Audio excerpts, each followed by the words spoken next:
STARCAST, the official podcast of the Billingham Stars. Watch and listen for the latest news from the Big Red Machine.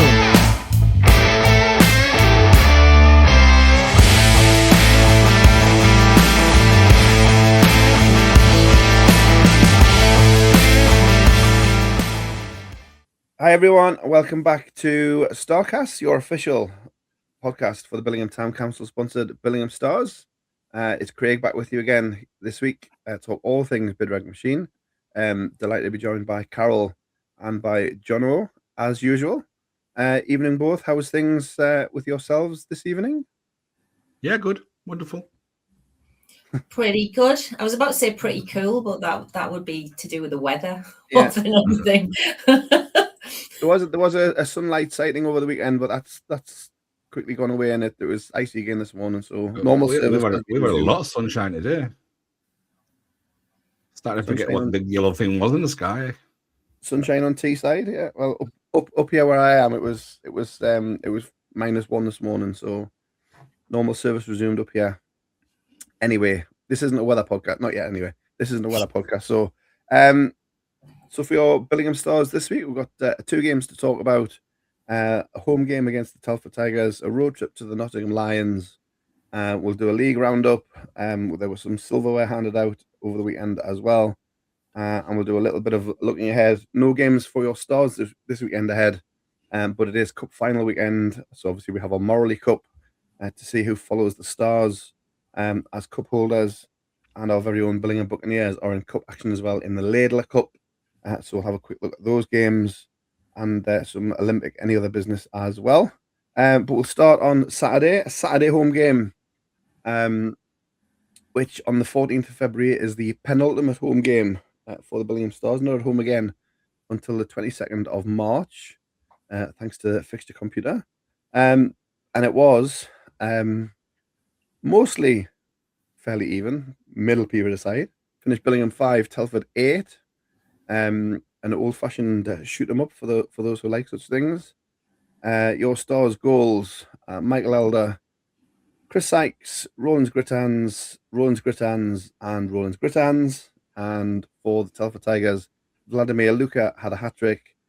Ben Washburn, Tyler Summit, and Brody Jessen, and Matthew Morris and Jason Silverthorne, who was on all 17 lines they played that evening. I think we had the post-game interview with Foz went out yesterday, Carol, and that middle period I think is the big issue that Foz had with Saturday's game. Yeah, we've talked about this, about putting together a 60-minute game, and Saturday's was a great example of us not putting together a 60-minute game. Very frustrating, really, because the first period we should have been 2 or 3 ahead, and we weren't. Third period, we won that period. The middle period was awful. Yeah. I don't know if I can put it any more succinctly than that. I'm sure the lads are extremely disappointed with that middle period on Saturday, but it was poor. And when you've put in the 20 before that and the 20 after that, it must be doubly frustrating. I don't know. I don't know what happened there. I don't know whether we just took our eye off the ball. I don't know if we just took our collective feet off the gas. But it was chalk and cheese from the first period, which, like I say, we went in level, but really we should have been 2 or 3 ahead. We were by far the better team in the first 20, and the last 20. Well, we won that one by a goal, so it kind of speaks volumes, really. We again guilty of giving Vladimir Luka far too much space. Don't know how that happened after we basically kept him quiet the whole game the last time we played him. And like I say, Jason Silverthorne didn't seem to leave the ice too much on Saturday either. So it was frustrating, and as we get into this business end of the season, we really do need to be looking to be way more consistent than that. Can't afford to have a period off against a team like Telford. It wasn't even a period off; it was just a period gone. It just wasn't there at all in the second.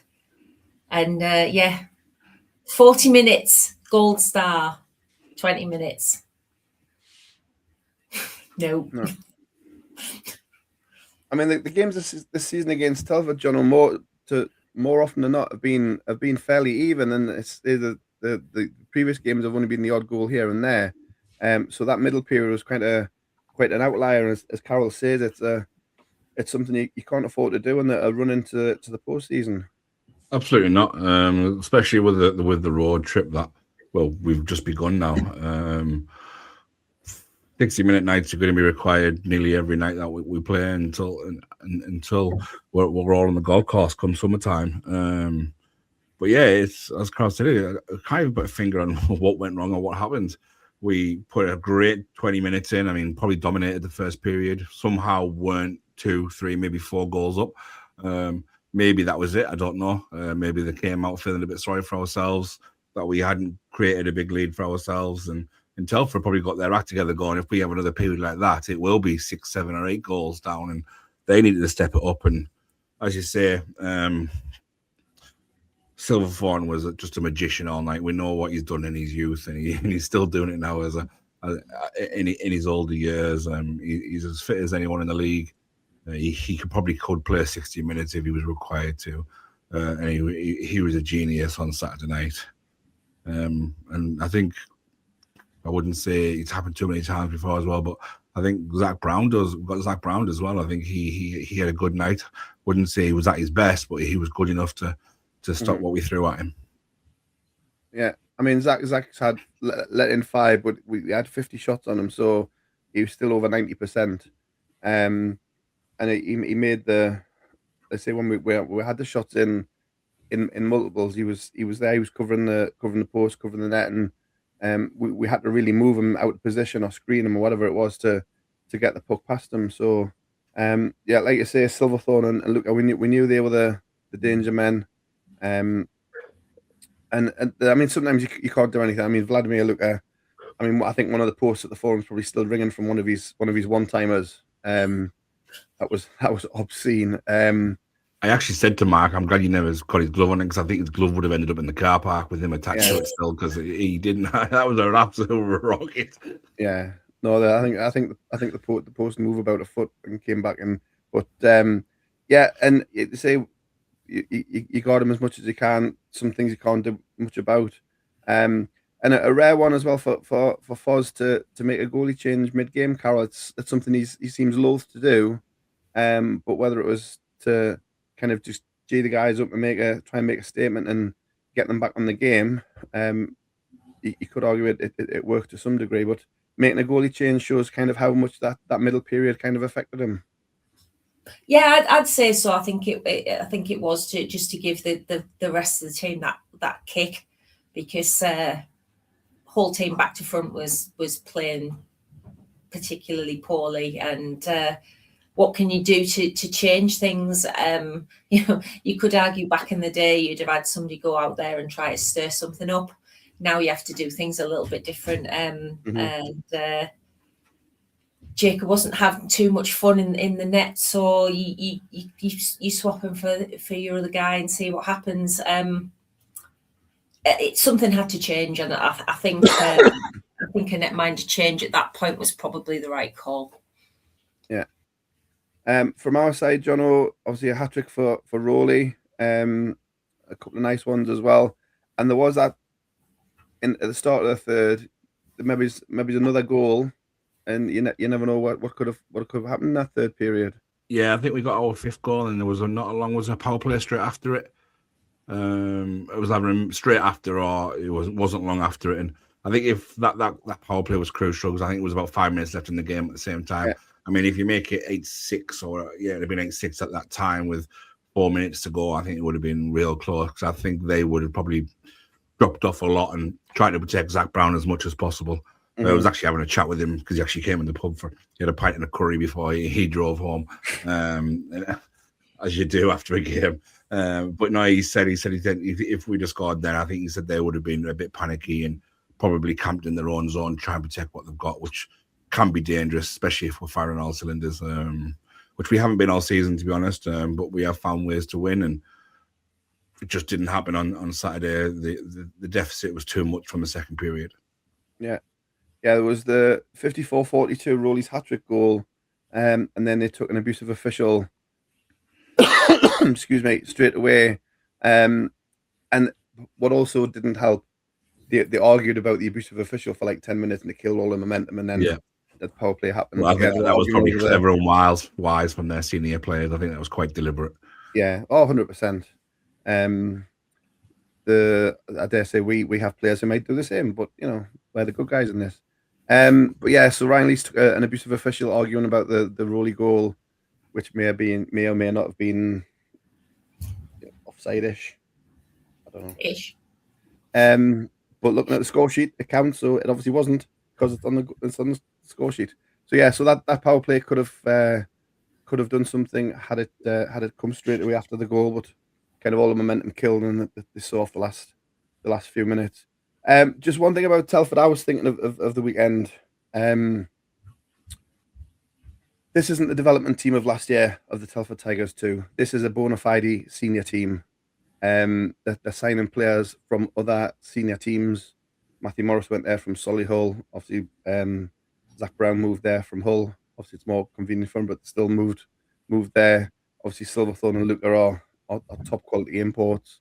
It's a proper senior team. So it's not so much the development angle. Yes, they're still bringing the likes of Taylor Stanton through, which is great to see, and he's got a bright future. But they're set to be a bona fide Division 1. I don't want to say power, but they're going to be challenging in Division 1 for the foreseeable, Carol. Absolutely.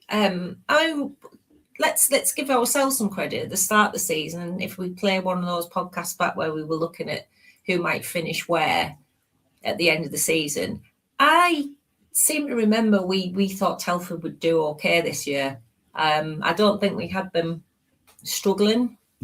Mm-hmm. I still think they've probably done a little bit better than most people thought they would.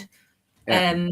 But you only really have to look at their roster to realise that they are, as you put it, a bona fide N1 side. So I think they'll give anybody a headache towards the end of the season and into post-season.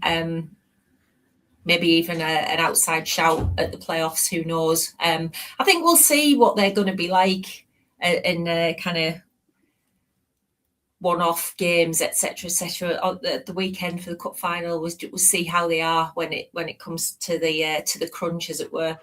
But yeah, I don't think that they're doing anything other than we kind of expected. Maybe a little bit better, yes, but I don't think we had them struggling at all. So let's give ourselves a little bit. And the one site that I kind of jokingly said about on Saturday was Will Thornton, Gordon, Vladimir Luka, and their shirt numbers both show their ages next birthday. And that's kind of the two ends of the development spectrum, isn't it?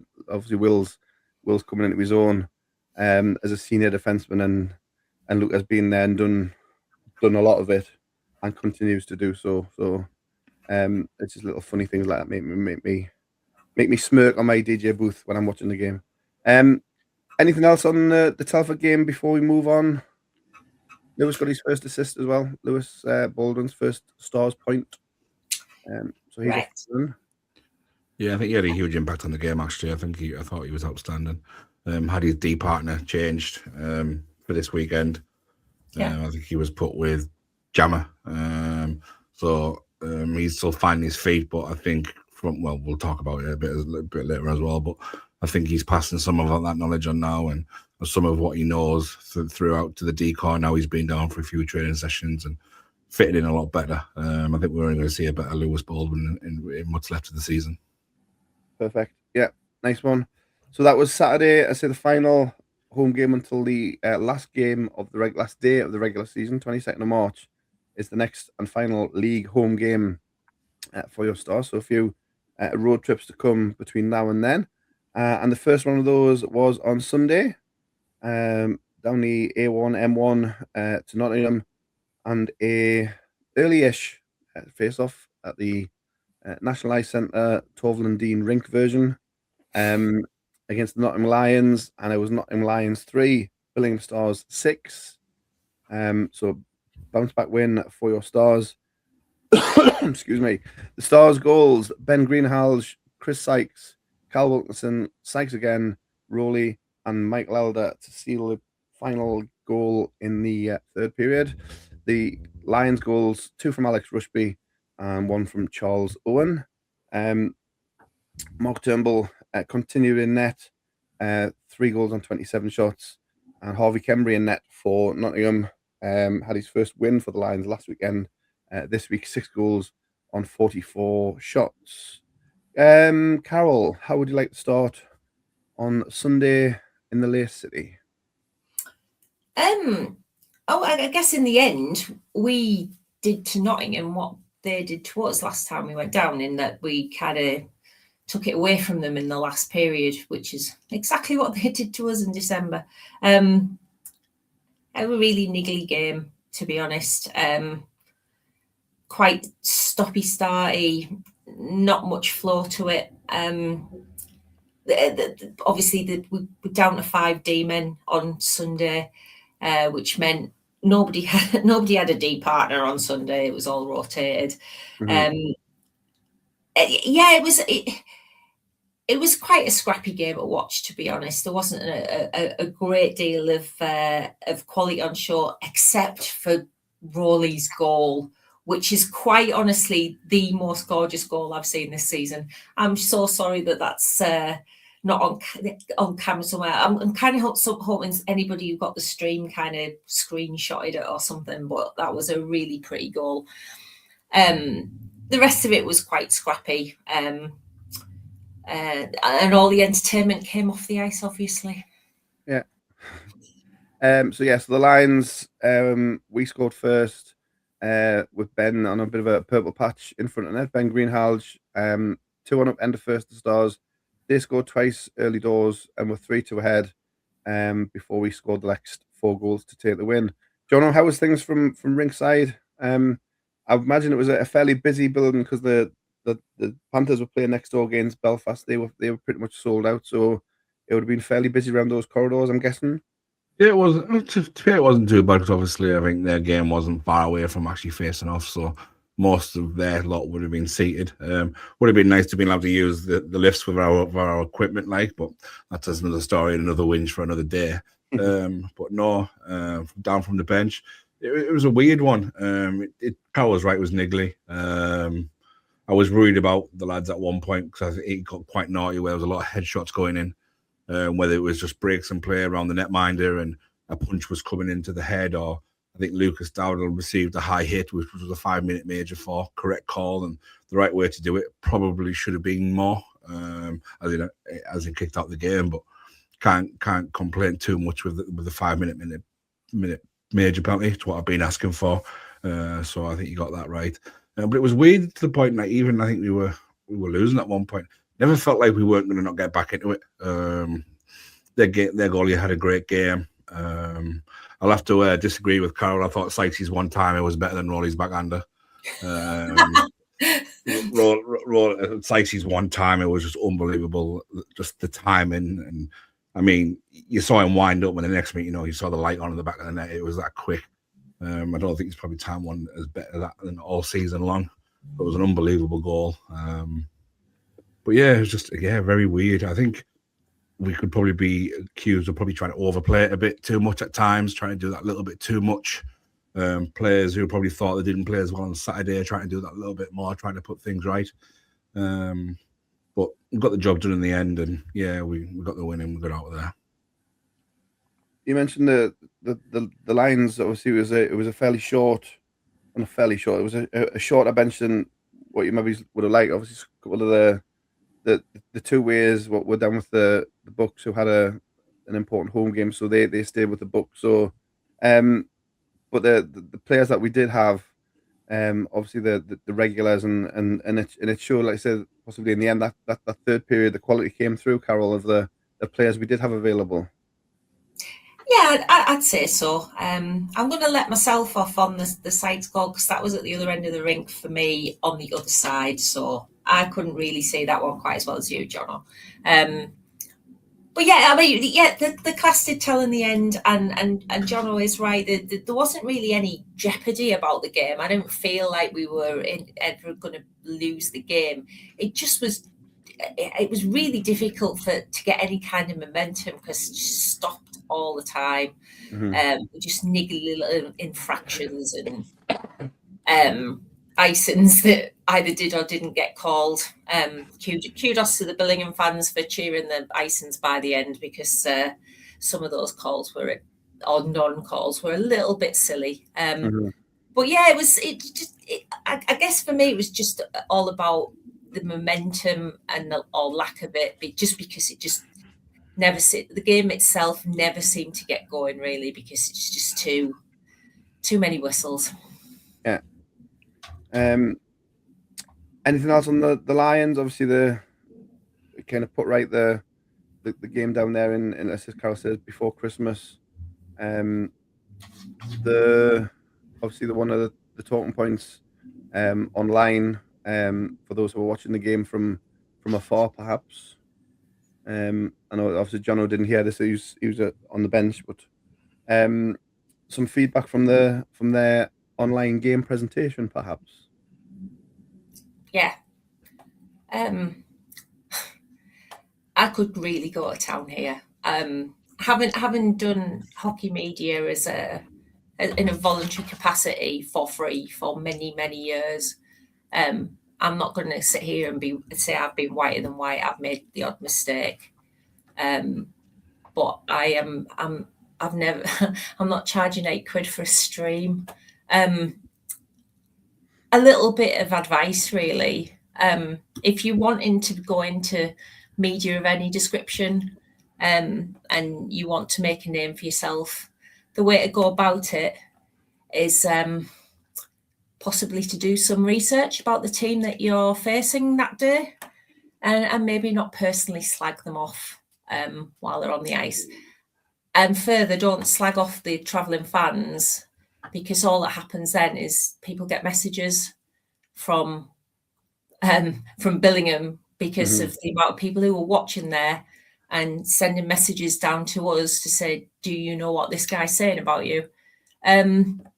I mean, anybody with any ounce of sense would have known that the vast majority of the people watching that game on the stream were going to be from Billingham. I mean, it doesn't take a genius, really.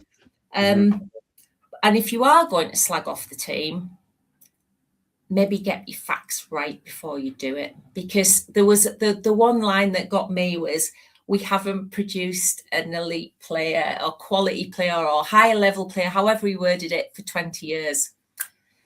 Oh dear.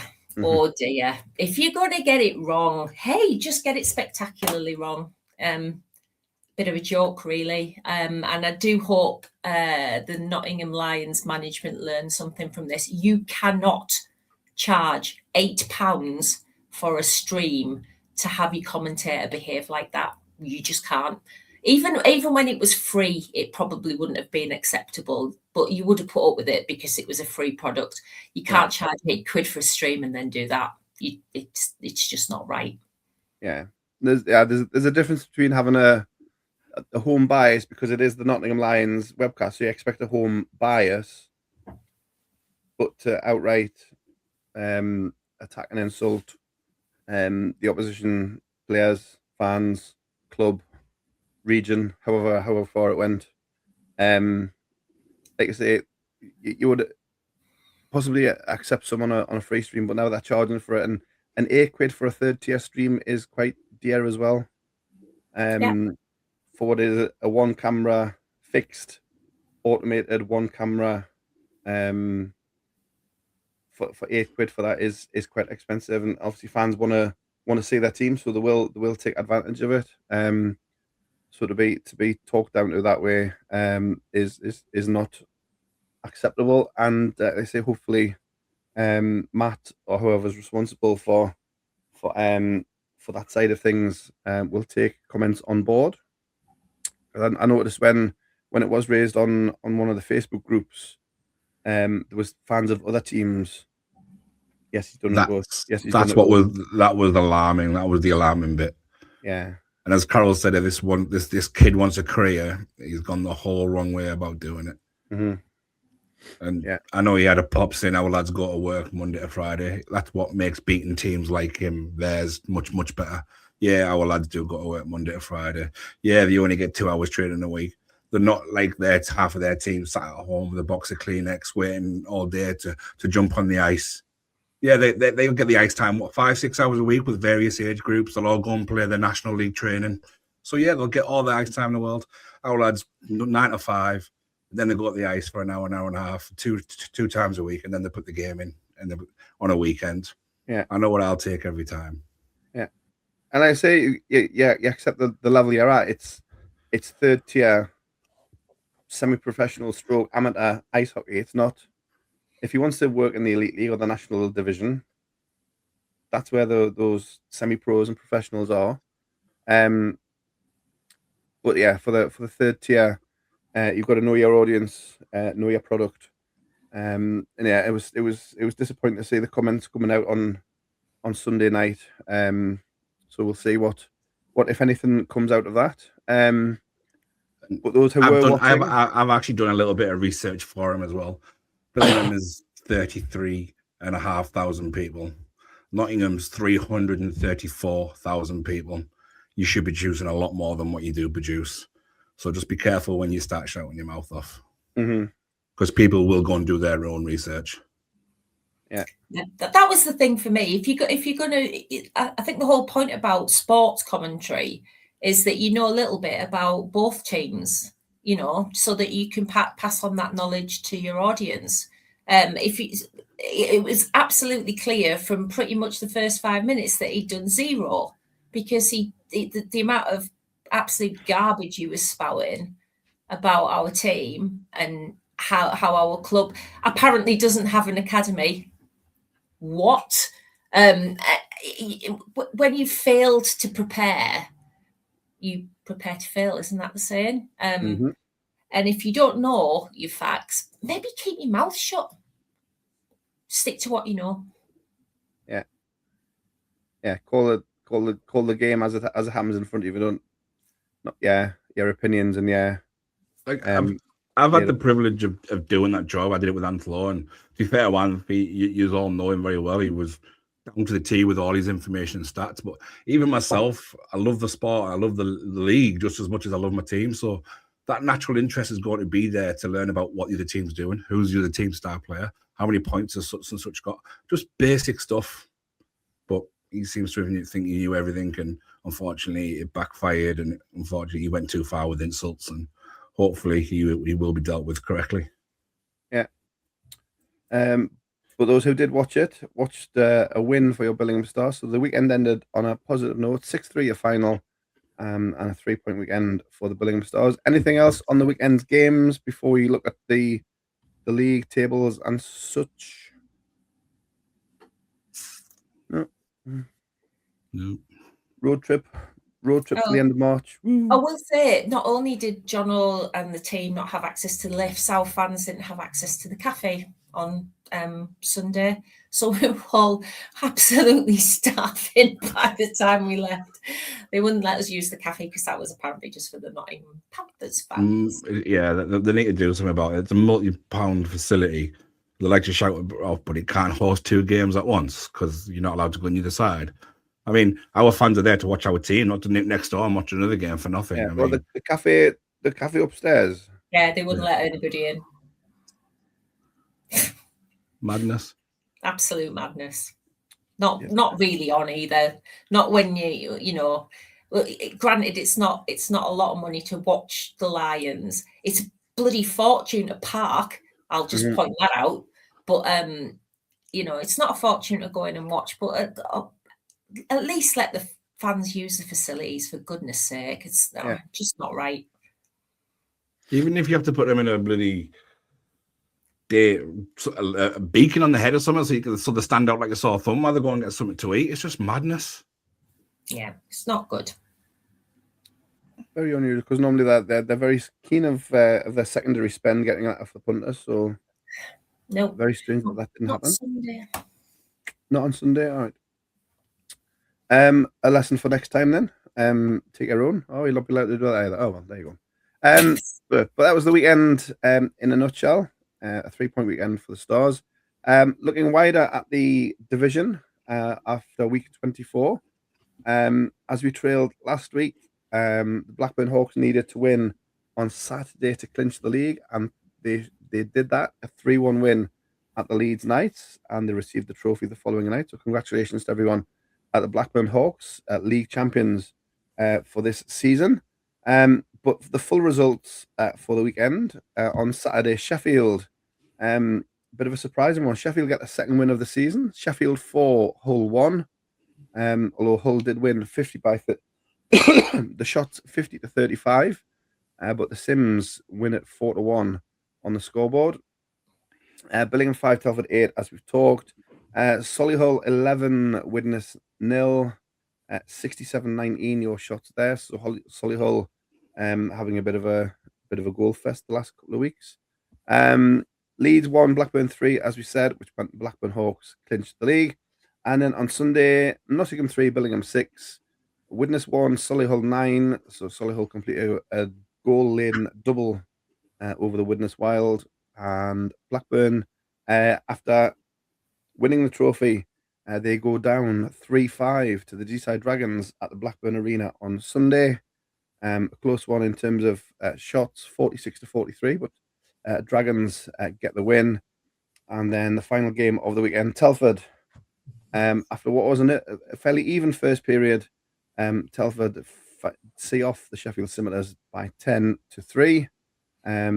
Matthew Morris hat-trick, 2 for Luca, Summit and Stanton both on leave. Nothing from Silverthorne, but he probably was on defence for 45 minutes. Anything on the scores of the weekend that catch your eye, Carol? Firstly, I'll add my congratulations to Blackburn on winning the league. Well done. And passing on our best at the same time to Dom, who I believe suffered a medical episode on Sunday, but I do believe he's fine now, but still pass on our best.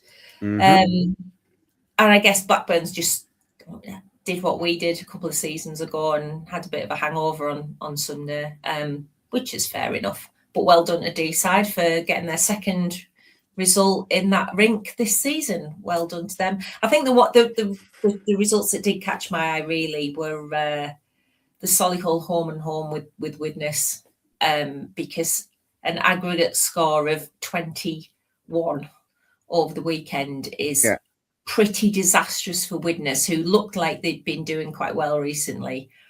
And Solihull, who conversely didn't look great, suddenly turning 20 goals over 2 games. So that caught my eye for a lot of reasons, because obviously Solihull will want to start picking up some form ahead of the business end of the season. And Widnes, I think, will be desperately disappointed with that, because they've been doing really well, and that's not really what they want to see.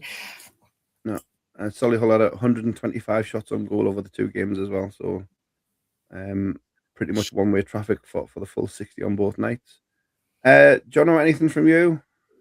No, it was Carol mentioned the Solihull games there. I thought they were probably out of turn of the way Widnes have been all season long, and the way it's been going for Solihull. Maybe just a coaching change was all that was required at the Hobbs Moat Road. Is that their first game since? No, it won't be. Will it? The first game since the new coach? I can't remember. I think it is. First game. I don't think they played last week. They didn't play last week. Yeah, first game under the new coach, and they've obviously set the bar very high under him, and we'll see how it goes soon enough, because I think we're there in a few weeks. So, but yeah, I think there's the Barons one. It did kind of stand out. Although a bit shocked at the Sheffield one. Hull beating Telford the week before, then losing to Sheffield the week after. Yeah. The Sheffield Hull, the replacement for Zach Brown He hasn't really. I think he's had that one good weekend, but he hasn't really settled. Is it Dan Crowe, the guy who came in? Doesn't seem to have settled in Hull. So maybe it's a bit of a thing with him and his defence haven't quite clicked. Quite well be. I mean, obviously Hull would have been used to Zach for 3, 4, maybe 5 years. Has it? He's been there a good while, hasn't he? Been a while, yeah. Yeah, they'd have been very comfortable and used to Zach being there, and knowing that if they did make a mistake, he will be there to bail them out. But know they've got a new netminder there that they've got to build a rapport with, and it's not always easy to do when it's mid-season. Yeah, so we'll see how that pans out for the rest of the season. Obviously, still places to be chopped and changed in the league standings throughout the rest of the regular season. Stars still sitting in 5th place as things stand. He says, trying to find the league tables quickly. So Blackburn have 87 points. Teesside have 67. Telford 63. Solihull 57. Stars 53. And then there's a bit of a gap down to 6th. Hull Jets in 40. Widnes 32. Nottingham 24. And then outside the playoffs at the minute, Leeds on 18. And the Scimitars, who are eliminated from the playoffs. But they shall return next year, I am sure. So yeah, as we'll do it again as we did it last week. If the playoffs started tomorrow, Blackburn, Nottingham, Teesside, Widnes, Telford, Hull, and Solihull, Billingham. Was about us. So we'll see how that pans out. I say plenty of games to come between now and the end of March. What we'll do is we'll take a quick break and then we'll come back. We've got no games for the Stars, but it is Cup final week in the Moralee and the Laidler, so plenty to talk about and a quick bit of AOB as well. We'll be back in a moment. Thanks for staying with us. This is your official Billingham Stars podcast. It's a STARCAST. This episode is brought to you by Thor's Ice Cream, the best ice cream menu in Billingham. Find them at the rink on game days and pick from their range of amazing desserts, including the Biscoff brownie and the famous whippy trays, with a choice of amazing toppings. Supporters of the Stars and Buccaneers and proud partners of STARCAST. Find Thor's Ice Cream on social media. Welcome back to STARCAST. And as you say, no fixtures for your Stars this weekend, but there is hockey in the division. It is Cup final weekend, but there's a couple of league games as well, so I'll quickly mention those. Hull versus Nottingham on Saturday at Hull Arena, and then Leeds versus Nottingham at Ellen Road on Sunday night. That second one particularly big for the qualification. Leeds trying to chase down the Lions in 8th place. So a double away for the Nottingham Lions. So we'll see how those turn out next weekend, next week's show. But the main fixtures for the Moralee division is the Moralee Cup final. Telford and Teesside, your 2 finalists. And we go in Telford on Saturday night and then back in Teesside on Sunday to see who follows your Billingham Stars as Moralee Cup champions. Just a short couple of thoughts on obviously what you think is going to happen and what you're expecting from the Cup final, Carol. Well, as to what I think is going to happen, I've got no idea, I'll be honest, because I think these are 2 very, very well-matched teams. And I think it's going to just come down to whoever wants it more. Home advantage for both teams is going to be crucial, I think. It's, I think every game that they've played in the league has been close. I don't think there's ever been any more than 2 goals separating them. So, I mean, as a neutral, I'm really excited. I think this is going to be a really good cup final because I can't call it, I'll be honest. Teesside seem to have picked up a little bit of form recently, so maybe. I don't know. Maybe that gives them a little bit of an edge. I mean, Telford suffered that loss at Hull last weekend that we possibly weren't expecting, but I believe Luca wasn't playing that game. And he does have a massive impact on their game. So I don't know. I'm going to sit perfectly perched on the fence on this one. I don't have a clue. It'll be whoever wants it more. And may the best team win. Good luck to both teams. They're both incredibly strong at home. Just looking at the league records, Deeside are 14-2 at home. Telford are 12-1 at home. And then away, Deeside are 9-5. Telford are 9-7 away from home. So home ice looks like it's going to be crucial, and both teams do seem to score a lot of goals, John. Or it could be, without wishing to put the curse of the commentator on it, it could be plenty of goals this weekend. I actually think it's 1-0. I actually don't think it's going to be. I think this is going to be the game of the netminders. I think whoever's netminder plays the biggest this weekend coming will win that cup. All I've seen from Teesside every week is comments about Tyler Delabertouche. So he seems like he's hit some form and he's winning games for them. Yeah. We know Zach Brown. We know what you can do.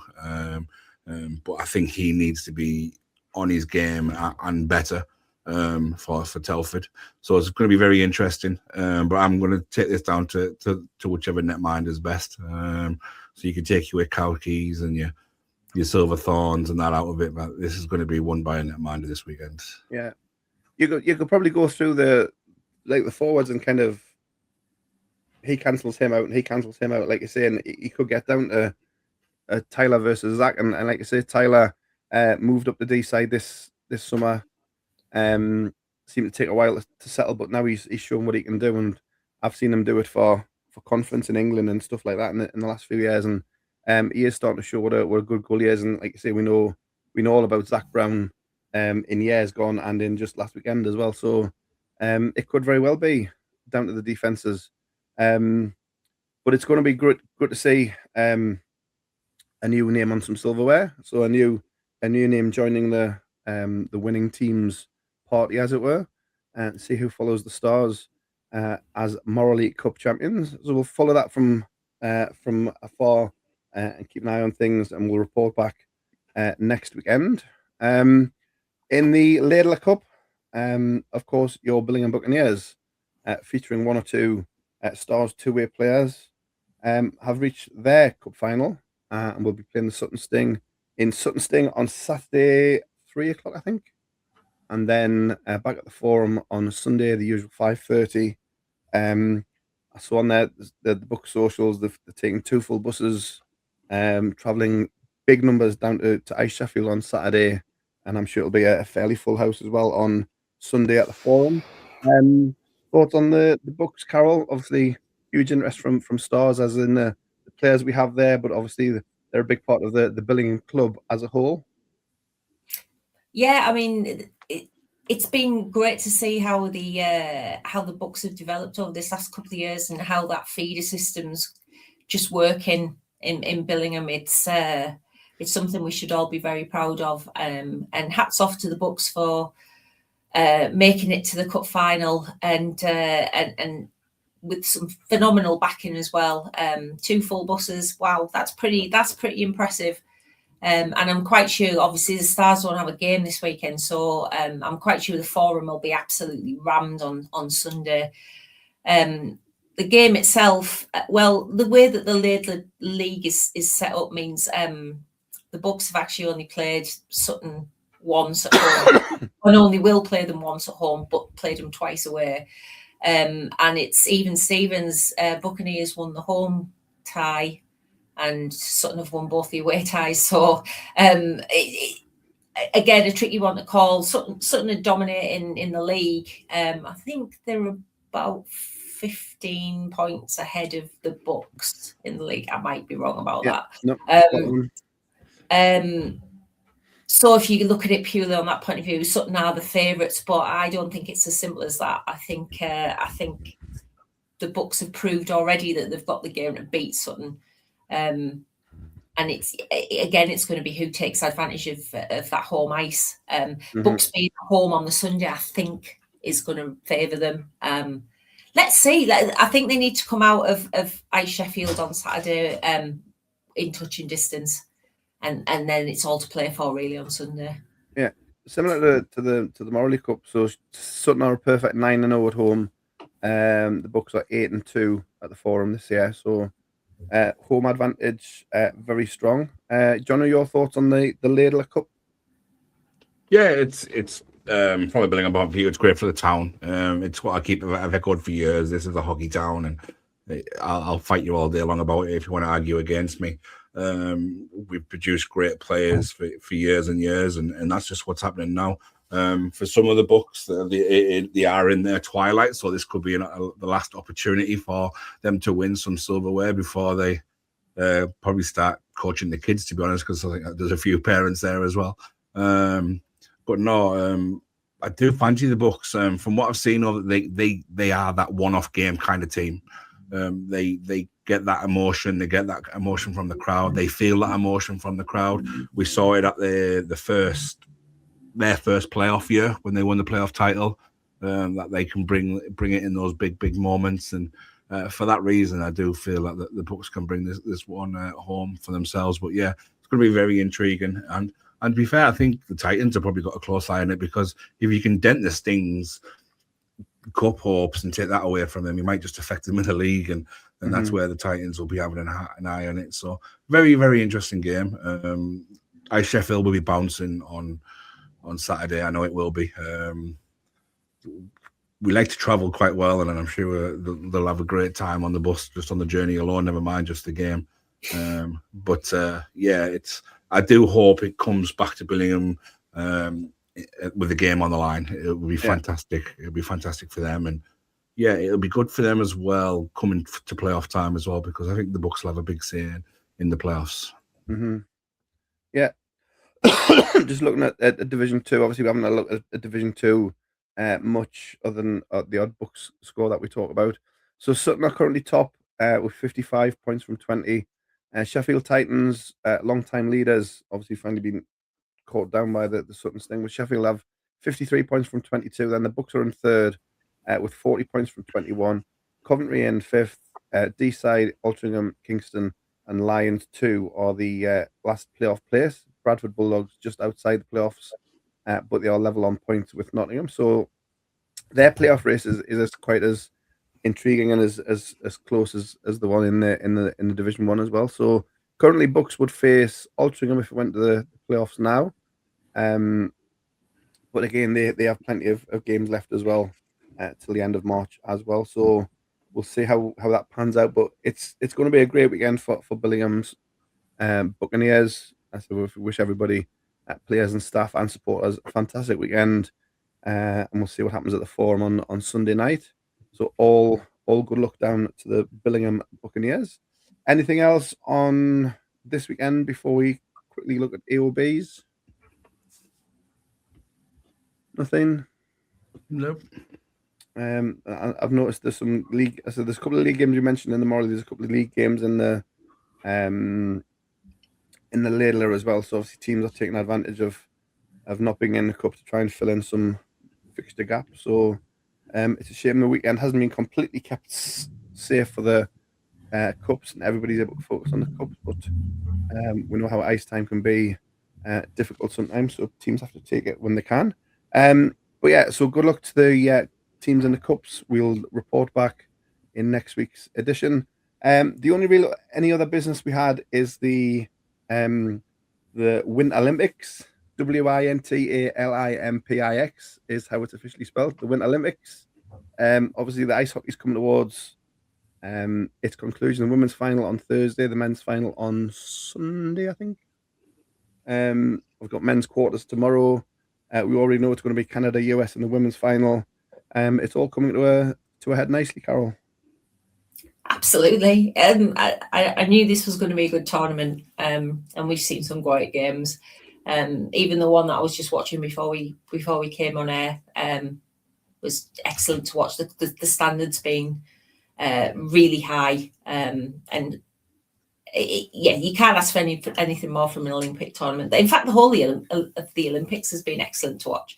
I just point out GB have got 3 gold medals, which is great. So yeah, I love the Winter Olympics anyway, and I'll watch it, even though the slightly less, the slightly more bizarre sports, if you like. But more jeopardy, the better, as far as I'm concerned. So people flinging themselves down tracks on tea trays and winning gold medals is all head first tea tray, double gold medal. Yeah, go GB.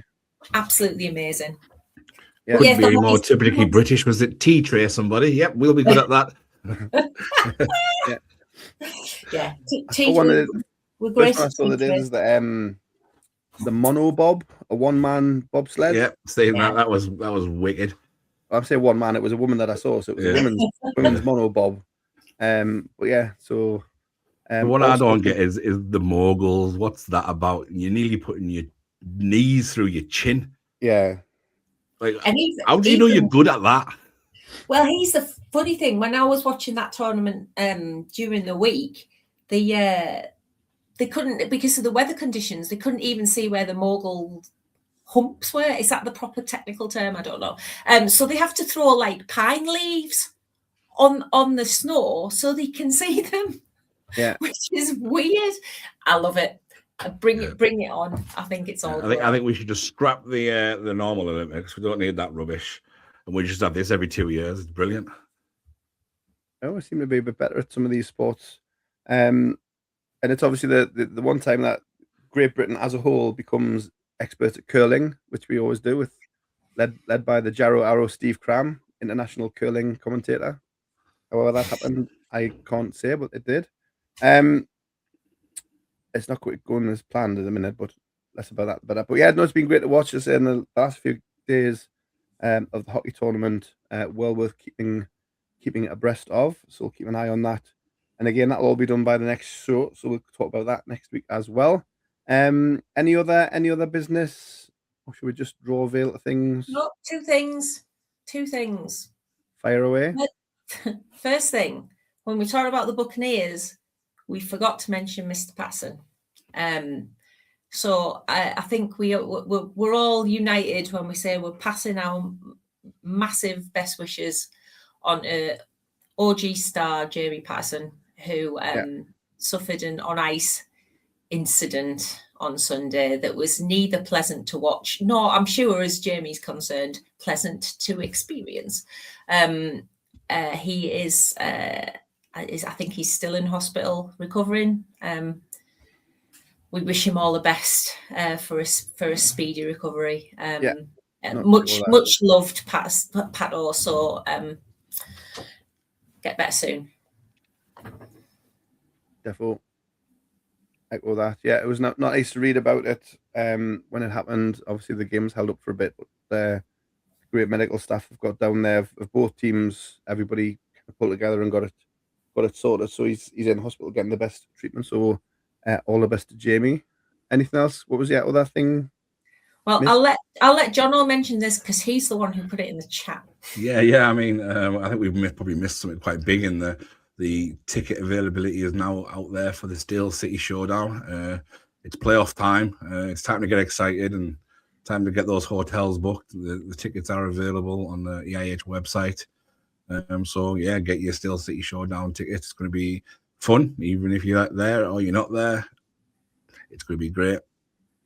I believe Stars and Buccaneers are booking block 7. I believe that's the area that everyone's aimed for.